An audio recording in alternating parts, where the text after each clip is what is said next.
Hello students, देखिए आज फिर एक नए वीडियो के साथ। और आज मैं पढ़ाने वाला हूँ आपको 11th का एक बहुत ही इम्पोर्टेंट टॉपिक जो हम कहते हैं मोल कॉन्सेप्ट। तो चलिए चलते हैं, शुरुआत करते हैं मोल कॉन्सेप्ट की।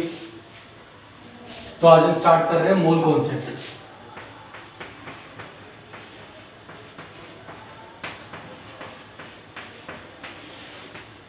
देखो बच्चा, पहले मैं इसको आपको बता दूं कि मोल कॉन्सेप्ट जो है ये इसमें हम क्या क्या चीज़ें पढ़ने वाले हैं। तो पहले तो देखो हम बात करेंगे किसकी, एटॉमिक मास की। फिर हम बात करेंगे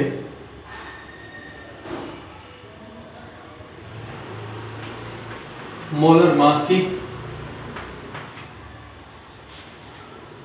साथ ही साथ हम डिस्कस करेंगे मॉलिक्यूलर मास।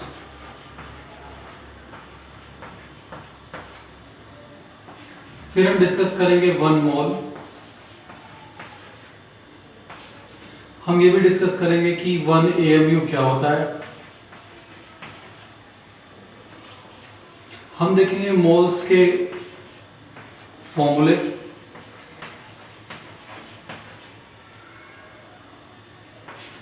फिर हम देखेंगे इंटर कन्वर्जन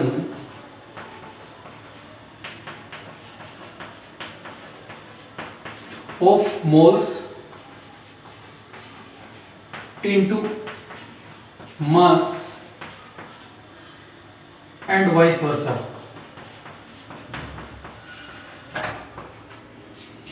तो आज हम टॉपिक्स को देखने वाले हैं। सबसे पहले मैं बात करूंगा आपसे मोल कॉन्सेप्ट में एटॉमिक मास की। फिर हम AMU की बात करेंगे, 1 AMU क्या होता है, मॉलिक्यूलर मास 1 मोल, मोल्स के फॉर्मूला देखेंगे, इंटर कन्वर्जन देखेंगे। चलिए, कि जो कार्बन है इसका जो सिंबल होता है ये होता है C। और जो कार्बन के अंदर, मैं 1 कार्बन एटम की बात कर रहा हूं, जो कार्बन एटम होता है इसका जो एटॉमिक मास होगा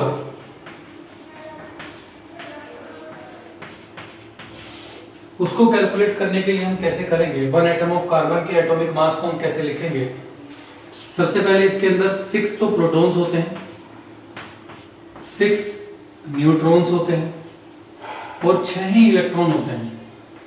अब इलेक्ट्रॉन का जो एटॉमिक मास है उसको हम नहीं जोड़ते हैं क्योंकि ये बहुत ही स्मॉल है, तो इसलिए इलेक्ट्रॉन के एटॉमिक मास को हम नहीं ऐड करेंगे। हम क्या करेंगे, जो 6 प्रोटॉन है इसका मास और न्यूट्रॉन का मास दोनों को जोड़ेंगे। तो अगर मैं एक कार्बन एटम की बात कर रहा हूं तो दोनों के मास को मैं अगर जोड़ूं तो आप समझ लो 6 + 6 12 हो गया। ऐसा मैं क्यों कह रहा हूं, क्योंकि जो 1 प्रोटॉन है इसका जो मास होता है वो होता है 1.67 × 10⁻⁻24 ग्राम। और लगभग जो एक न्यूट्रॉन है उसका मास भी क्या होता है 1.67 × 10⁻⁻24 ग्राम। पर एक बात ध्यान रखना कि न्यूट्रॉन का जो मास होता है थोड़ा ज्यादा होता है किसके मुकाबले, प्रोटॉन के, बट लगभग सिमिलर होते हैं। और अगर मैं बात करूं 1 इलेक्ट्रॉन के मास की तो ये क्या बन जाएगा 9.1 × 10⁻⁻27 ग्राम। अब आप देख सकते हो कि ये तो बहुत ही कम वैल्यू आ रहा है, तो इसको तो हम नेगलेक्ट कर देंगे।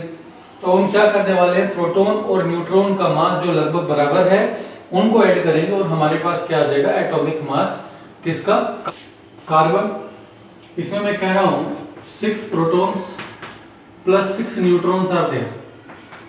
तो प्रोटॉन और न्यूट्रॉन का जो मास है वो बिल्कुल सेम है, इक्वल है, इसीलिए मैं इन दोनों को जोड़ देता हूं। कितना हो जाएगा ये 6 + 6 कितना हो गया 12।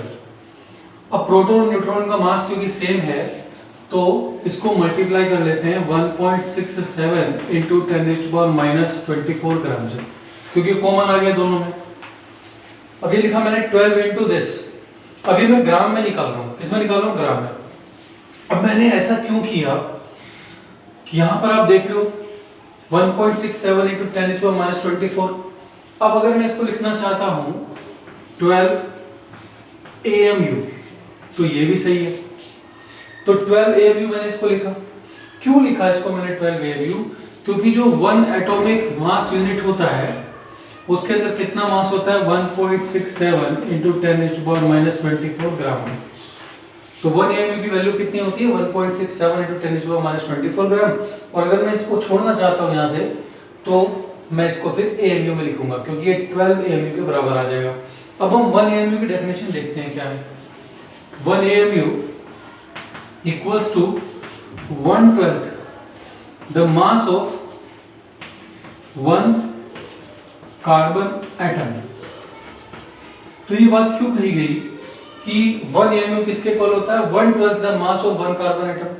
अब देखो यहां से जो एक कार्बन एटम है उसका जो मास होता है वो क्या होता है 12 इंटू 1.6 इंटू 10⁻⁻12। अगर मैं इसका 1/12 कर दूं तो यहां से 1/12 कर से 12 से 12 कट जाएगा तो क्या आ जाएगा 1.67 इंटू 10⁻⁻24। इसीलिए जो 1 AMU का डेफिनेशन है वो क्या होता है कि 1/12 the mass of 1 carbon atom. तो इसीलिए हम इसको डेफिनेशन को बोलते हैं। तो 1 AMU की डेफिनेशन क्या होती है it is the 1/12 the mass of 1 carbon atom. और 1 कार्बन एटम का जो मास होता है वो क्या होता है 12 इंटू 1.67 इंटू 10⁻⁻24 क्योंकि कट जाएगा तो ये बचेगा और ये किसके इक्वल होता है 1 AMU का। ठीक है डेफिनेशन करेक्ट फिट हो रही है। अब चलिए अगर मुझे मास निकालना है किसका एटॉमिक मास किसका निकालना है ऑक्सीजन का। तो मैं अगर ऑक्सीजन के एटॉमिक मास की बात करूं तो ऑक्सीजन के अंदर प्रोटॉन कितने हैं और न्यूट्रॉन कितने हैं। तो 8 तो प्रोटॉन होते हैं और 8 ही न्यूट्रॉन होते हैं। दोनों को अगर मैं जोड़ दूं तो कितना हो गया ये 16 और मल्टीप्लाई कर लेंगे एक प्रोटॉन के मास से कितना है 1.67 इंटू 10⁻⁻24 ग्राम हो गए। ठीक है ग्राम में जैसे लिख देंगे इसको। बट अगर मुझे चाहिए AMU में तो मैं इसको क्या लिखूंगा 16 AMU क्योंकि 1 AMU इक्वल टू दिस तो इसीलिए मैंने लिख दिया इसको 16 AMU। तो यहां से आप एक बात ध्यान नोट करें इस बात को कि अगर मुझे किसी का एटम का एक एटम का मास पूछा जा रहा है तो मैं ऐसे कैलकुलेट कर सकता हूं। अगर मेरे से ग्राम में पूछा जा रहा है तो मैं AMU की जगह ये मल्टीप्लाई करके ग्राम में निकाल सकता हूं। अब बात करते हैं कि 1 मोल की। ठीक है ना उसको हम समझते हैं 1 मोल क्या होता है। अब देखो ये तो हम एटॉमिक मास समझ गए। तो एटॉमिक मास को अगर आपको किसी का एक एटम के एटॉमिक मास को आपको अगर निकालना है तो वो AMU में निकलेगा। और अगर आप उसको क्या करना चाहते हो ग्राम में लिखना चाहते हो तो आपको उसको क्या करना पड़ेगा 1.67 इंटू 10⁻⁻24 से मल्टीप्लाई करना पड़ेगा। और अगर आप 1 मोल एटम्स का मास निकालना चाहते हो तो 1 मोल की। अब देखो जो मोल है ना एक तरह का नंबर है। ठीक है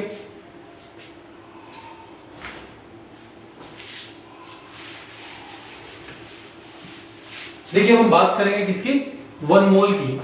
तो 1 मोल क्या है 1 mole is the quantity of a matter which constitute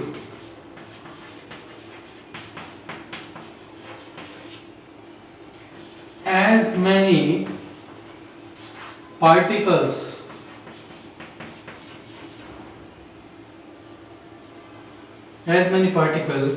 as are present in 12 gram sample of carbon 12 isotope.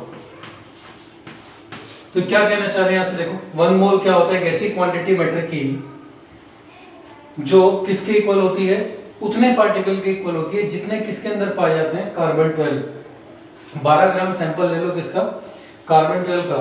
ठीक है तो उसके अंदर जब एटम्स गिने गए तो वो कितने पाए गए 6.0 which is equal to 6.022 into 10⁻23 particles. तो नंबर किसके इक्वल मिला इसके इक्वल मिला। और बाद में इस नंबर को क्या बोल दिया गया एवोगैड्रो नंबर। तो इसको बोल दिया गया एवोगैड्रोस नंबर। तो एवोगैड्रो नंबर क्या होता है it is the number of particles which are present in 1 mole of substance. ठीक है तो कितने होते हैं 1 मोल सब्सटेंस में कितने पार्टिकल्स होते हैं 6.022 into 10⁻23 particles are present and this is known as Avogadro number। और इसको हम क्या बोलते हैं एवोगैड्रो कांस्टेंट भी हम इसको बोलते हैं। जैसे 1 डजन में कोई हमें क्वांटिटी नापनी है, 1 dozen banana contains how many banana, 12 banana, ठीक है। उसी तरह से अगर मैं बात करूं 1 मोल की, तो उसके अंदर कितने बनाना आ जाएंगे, 6.022 इंटू 10⁻23 बनाना आ जाएगा। तो अगर मैं आपसे बोलता हूं कि 1 मोल पेंसिल यू आर हैविंग, तो 1 मोल ऑफ पेंसिल, इसका मतलब क्या हो गया, 6.022 into 10⁻23 pencils you are having, ठीक है। तो अगर हम बोल दें 1 मोल एटम, तो how many atoms are there, तो आपको देखना पड़ेगा ये 6.022 इंटू 10⁻23 एटम्स आर देयर। और यही बात मैं मॉलिक्यूल के लिए बोल सकता हूँ, तो भी इतने मॉलिक्यूल होंगे। इसका मतलब ये एक तरह का फिक्स नंबर है। तो 1 मोल में हमेशा कितने पार्टिकल्स होंगे, 6.022 इंटू 10⁻23। इसको हम एवोगैड्रो कांस्टेंट भी कहते हैं और इसको हम लिखते हैं Na से। किससे लिखते हैं, Na। तो A for Avogadro, N for number. Avogadro number और एक फिक्स क्वांटिटी होती है जो किसके इक्वल होती है, 1 mole contains equal to 6.022 into 10⁻23 particles, ठीक है। तो अब हम बात करते हैं कि अगर मान लो मैं बात करूं कि 1 मोल कार्बन एटम का मास कितना होगा, वो हम किस मोल ऑफ कार्बन एटम्स, ठीक है। तो जो 1 कार्बन एटम है उसका जो मास होता है वो कितना होता है, 12 इंटू 1.67 इंटू 10⁻⁻24 ग्राम, ये होगा। अगर मेरे से कहा जा रहा है कि 1 मोल ऑफ कार्बन एटम के अंदर कितना मास होगा, तो पहले मुझे बताओ 1 मोल कार्बन में कितने कार्बन एटम्स होंगे। इसके साथ हम मल्टीप्लाई कर देंगे, 12 इंटू 1.67 इंटू 10⁻⁻24 मल्टीप्लाई किया जाएगा 6.022 10⁻23। अब देखिए ये जो आपका नंबर दिख रहा है ये और ये, इसको आप मल्टीप्लाई करोगे 10 के आसपास आ जाएगा, और इसको आप मल्टीप्लाई करते हो तो 10⁻⁻1 बचेगा। तो इसका मतलब सोल्व करने के बाद क्या बचेगा, यहाँ से 12, और इसको हम लिख देते हैं ग्राम। इसका मतलब 1 मोल ऑफ कार्बन एटम्स का जो वेट होगा वो कितना होगा, 12 ग्राम। अगर आपसे पूछा था 1 कार्बन एटम का वेट कितना होगा, तो ये आप मल्टीप्लाई नहीं करते हैं, फिर ये आएगा 12 इंटू 1.67 इंटू 10⁻⁻24 ग्राम। और एमयू में पूछता है, इसको उठा के आप क्या लिख सकते हैं, एमयू। ऐसे हमें निकालना हो 1 मोल ऑफ ऑक्सीजन एटम,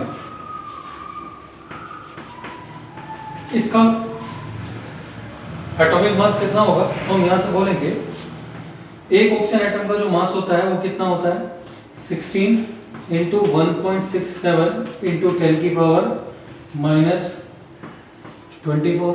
और मैं कह रहा हूँ 1 मोल में कितने होंगे, 6.022 इंटू 10⁻23। सोल्व करके फिर से वही आएगा, तो क्या हो जाएगा 16 ग्राम। इसका मतलब 16 पहले जो था वो एटॉमिक मास भी था, बट वहां पर यूनिट क्या थी, एएमयू, एटॉमिक मास यूनिट। यहाँ पर हमने क्या लिख दिया, ग्राम। इसका मतलब जो एटॉमिक मास है अगर मैं उसको ग्राम में लिख दूं तो उसको बोलेंगे मोलर मास। तो मोलर मास क्या हुआ, mass of 1 mole of atom या mass of 1 mole of compound, उसको हम क्या बोलते हैं, मोलर मास। तो हम एटम की बात कर रहे हैं, तो this is also equivalent to gram atomic mass. It means gram atomic mass, when atomic mass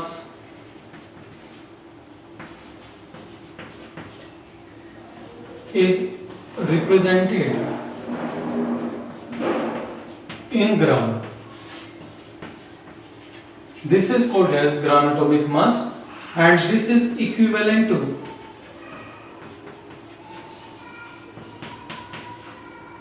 molar mass. तो what is molar mass? Mass of 1 mole of carbon atom या एटम, ठीक है, उसको हम क्या बोलते हैं? Molar mass. तो 1 मोल में कितने होंगे एटम्स? 6.022 इंटू 10⁻23। अब देखिए नंबर ऑफ मोल्स हम कैसे निकालते हैं अगर आपको वेट दिया जाए। और पहले थोड़ा सा हम समझ लेते हैं GMM क्या होता है। इसको हम बोलते हैं ग्राम मॉलिक्यूलर मास, ठीक है। मान लो एक मॉलिक्यूल है H2O, ठीक है, इसका हमें क्या निकालना है? Molecular mass, sum of the atomic masses. तो इसको हम कैसे करेंगे? 2 into H plus 1 into O। 2 into H क्या? हाइड्रोजन का 1 होता है और ऑक्सीजन का होता है 16। सोल्व करने पे आएगा 2 प्लस 16 कितना हो गया? ये 18। अब अगर ये मॉलिक्यूलर मास है तो एक ही मॉलिक्यूल का मास है, तो इसको मैं लिखूंगा AMU। बट अगर ये 1 मोल मॉलिक्यूल का मास है तो हम इसको लिखेंगे 18 ग्राम। तो इन दोनों में फर्क क्या है? तो ये तो हो गया मॉलिक्यूलर मास और ये क्या हो गया? Molar mass. इन दोनों में क्या फर्क देख रहे हो बच्चों आप? यूनिट का। अगर AMU लिखा है तो इसको मैं बोलूंगा मॉलिक्यूलर मास, और अगर यहाँ G लिखा हुआ है तो इसको मैं बोलूंगा मोलर मास। और मोलर मास क्या होता है? जब हम 1 मोल मॉलिक्यूल का मास निकालते हैं तो उसको हम मोलर मास बोल सकते हैं, ठीक है। तो यहाँ से ऐसे हमें मोलर मास, बस यूनिट का चेंज आपको ध्यान रखना है। ग्राम लिख दोगे, किसी का एटॉमिक मास ग्राम में लिख दोगे तो मोलर मास बन जाएगा, और किसी का मॉलिक्यूलर मास आप AMU में लिखते हो तो वो क्या बन जाएगा? मॉलिक्यूलर मास, ठीक है ना। तो यूनिट दोनों में अंतर आ रहा है, बस थोड़ा सा ये आपको ध्यान है। N क्या है? N होगा नंबर ऑफ मोल्स, ठीक है। What is N? Number of moles. अब मैं W किसको लिख रहा हूं? ग्राम में गिवन मास, जो आपको मास दिया हुआ है किसी भी सैंपल का, और कैपिटल M में लिखता हूं, ग्राम पर मोल में है ये यूनिट इसकी, इसको हम लिखते हैं मोलर मास, जो किसी के इक्वल हो सकता है? ग्राम एटॉमिक मास के भी, और मॉलिक्यूल है तो GMM के भी बराबर हो सकता है, ठीक है। इतनी बात। अब मुझे इसको इसको इसको मिला के फॉर्मूला बनाना है, तो N इक्वल टू W/M आपको याद रखना है। यहाँ पर ये N है नंबर ऑफ मोल्स के लिए, W गिवन मास जो आपको मास दिया गया है, मोलर मास आप इसको डिवाइड कर लीजिए तो आपके पास क्या आ जाएगा? Number of moles. जैसे मैं आपसे कहूँ कि 2 gram of hydrogen gas constitute how many moles? ये मैंने एक आपको सवाल दिया कि भाई 2 ग्राम हाइड्रोजन गैस है तो बताइए उसके अंदर कितने मोल्स होंगे, ठीक। अब यहाँ पर आप देखो 2 ग्राम, ये आपको वेट गिवन है। हाइड्रोजन गैस से आप क्या निकाल सकते हैं? मोलर मास इसका। अब क्योंकि हम बात करें H2 की, तो डायटोमिक है तो 2 इंटू H में करूंगा, इसका मॉलिक्यूलर मास निकालूंगा। 2 इंटू 1 तो हो गया ये 2 ग्राम। कितना हो गया? 2 ग्राम। तो ये आ गया मेरे पास मोलर मास। और W कितना दिया हुआ है आपको? 2 ग्राम। तो नंबर ऑफ मोल्स कैसे निकालेंगे आप? W/M, इसका मतलब 2 डिवाइड बाई 2 कितना आ गया बेटा? 1 मिनट, ठीक है। तो यूनिट जब हम लिखते हैं इसका सिंबल क्या होता है? MOL। तो लिखेंगे नंबर ऑफ मोल कितने आ गए? 1 मोल, ठीक है। बात A sample contains 24 gram of carbon 12 atom. Calculate number of moles of carbon atoms present. तो देखो 24 ग्राम आपको क्या दिया हुआ है? वेट यानी कि W इक्वल टू कितना हो गया 24 ग्राम। और आपको पता है कार्बन का जो एटॉमिक मास होता है, मोलर मास होता है, वो कितना होता है 12। अब AMU तो आप लिखोगे नहीं क्योंकि ये मोलर मास है, तो मैं यहाँ पर लिखूंगा ग्राम। अब N मुझे निकालना है, तो क्या हो जाएगा ये 24 डिवाइडेड बाई 12 कितना आ गया 2 मोल। आंसर आ गया 2 मोल। चलिए अब नेक्स्ट क्वेश्चन देखते हैं इसमें।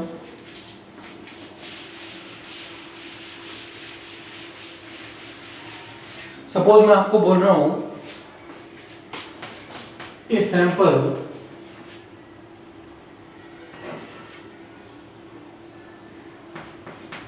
Of 3 moles of oxygen gas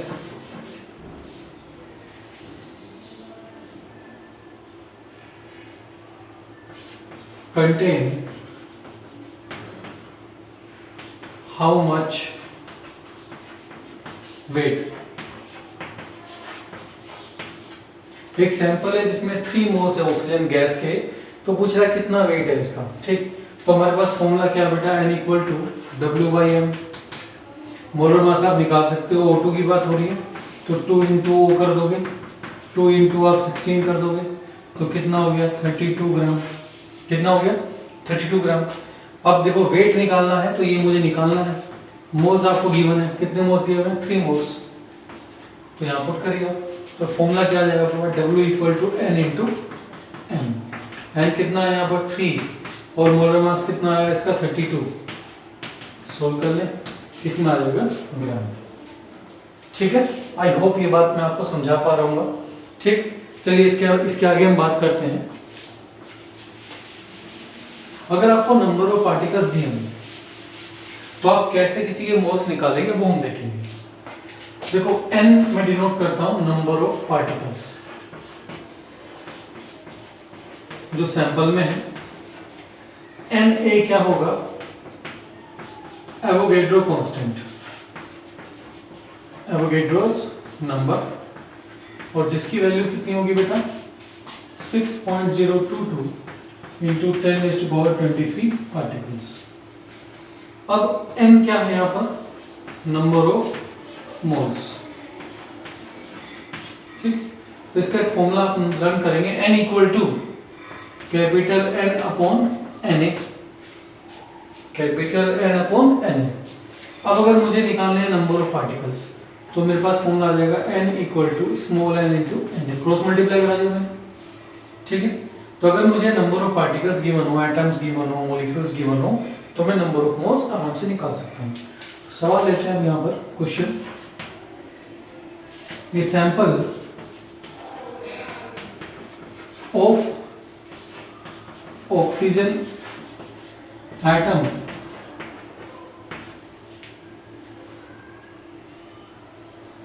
contains 12.044 into 10⁻23 atoms of oxygen. Calculate how much moles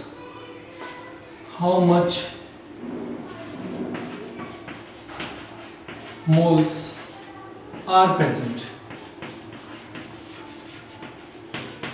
तो आपसे पूछा जा रहा है कितने मोल्स उसके अंदर है। ठीक है, सवाल पढ़ लीजिए क्या है। एक सैंपल है जिसके अंदर कितने मोल्स आपको दिए गए हैं, हम निकालने हैं मोल्स। तो आपको दिया क्या गया नंबर ऑफ पार्टिकल्स। तो नंबर ऑफ पार्टिकल्स मतलब n गिवन है कितना है 12.044 इंटू 10⁻23। ऑक्सीजन एटम है, मॉलिक्यूल की बात नहीं होगी, एटम की बात होगी। आगे हम देखें क्या दिया हुआ है। तो कह रहा है कितने मोल्स उसके अंदर होंगे, स्मॉल n पूछा जा रहा है। फॉर्मूला हमारे पास है n equal to n upon m। तो n कितना है 12.044 इंटू 10⁻23। और हम जानते हैं एवोगैड्रो नंबर कितना होता है 6.0 2 2 इंटू 10 की पावर 23 डिवाइड करेंगे 2 आ जाएगा। तो नंबर ऑफ मोल्स कितने आ गए बच्चों? 2 मोल्स।